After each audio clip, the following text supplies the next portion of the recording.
कितने होते हैं 8 और संस्कृत में है 7। दो चीज याद रखनी है, कारक हिंदी में होते हैं 8 और संस्कृत में 7।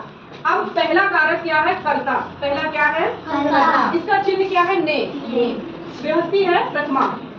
कर्म को द्वितीय विभक्ति, करण से तृतीय विभक्ति, संप्रदान के लिए चतुर्थी विभक्ति है, अपादान से पंचमी और संबंध का की के रा री रे इस तरह से आते हैं तो षष्ठी विभक्ति। अधिकरण में पर सप्तमी विभक्ति और संबोधन हे अरे ओ इस तरीके से हम बोलते हैं आश्चर्यचकित होके, वो क्या है? संबोधन। अब देखो आप सब याद कैसे करते हैं? मान लो किसी ने कहा कि हमें कारक और उसके चिन्ह बताइए, विभक्ति नहीं पूछी जाती है, एकदम पूछ लिया कारक चिन्ह, तो कैसे याद कर लिया है? कर्ता ने कर्म को करण से, संप्रदान के लिए अपादान से, संबंध काकी के, अधिकरण में पर, संबोधन हे अरे ओ। इतना हो गया। अब आपके सामने क्या दिया हुआ? देखो सेंटेंस दिए हैं, ये वाक्य दिए हैं, जैसे वाक्य दे दिए, उनमें से क्या दिया है कि कारक चिन्ह पहचानो, या कैसे पहचानोगे, इसमें कौन सा कारक है, कैसे जानेंगे? अब उदाहरण देखो, गोपी ने कहानी सुनाई, तो कहानी किसने सुनाई? गोपी ने। इसमें कर्ता कौन है? कर्ता गोपी है और ने ये चिन्ह रहा, गोपी ने कहानी सुनाई। अब कर्म देखो, मैंने पौधों को पानी दिया, किसको पानी दिया? पौधों को। पानी हम किसको दे रहे हैं? पौधों को। कर्म कहाँ पे हो रहा है? कर्म हमारा यहाँ पे, पौधों को हम पानी दे रहे हैं, कर्म हो रहा है, ठीक है। अब तीसरा देखो, करण से, उसने लकड़ी से मेज बनाई, किससे मेज बनाई? लकड़ी से। अब देखो ये 1 2 3। अब एक उदाहरण देखो कि मैंने कलम से पत्र लिखा, किससे लिखा? कलम से। इसमें करण क्या हुआ? कलम से इसका चिन्ह आ गया, ठीक है।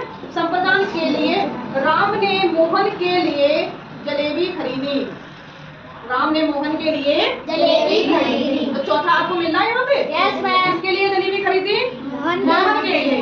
देखो क्वेश्चन मार्क लगा लिया करो, अपने आप क्वेश्चन मार्क लगाओगे निकल आएगा। राम ने किसके लिए जलेबी खरीदी? के लिए आ गया यहाँ पे।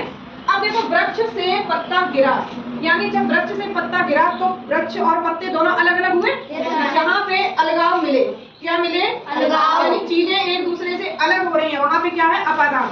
अब एक उदाहरण, गंगा हिमालय से निकलती है, गंगा कहाँ से निकल रही? हिमालय से। तो हिमालय से वो अलग हो रही है, निकल रही है ना, तो यहाँ पे क्या, जब चीज अलग होती है तो क्या आता है? अपादान।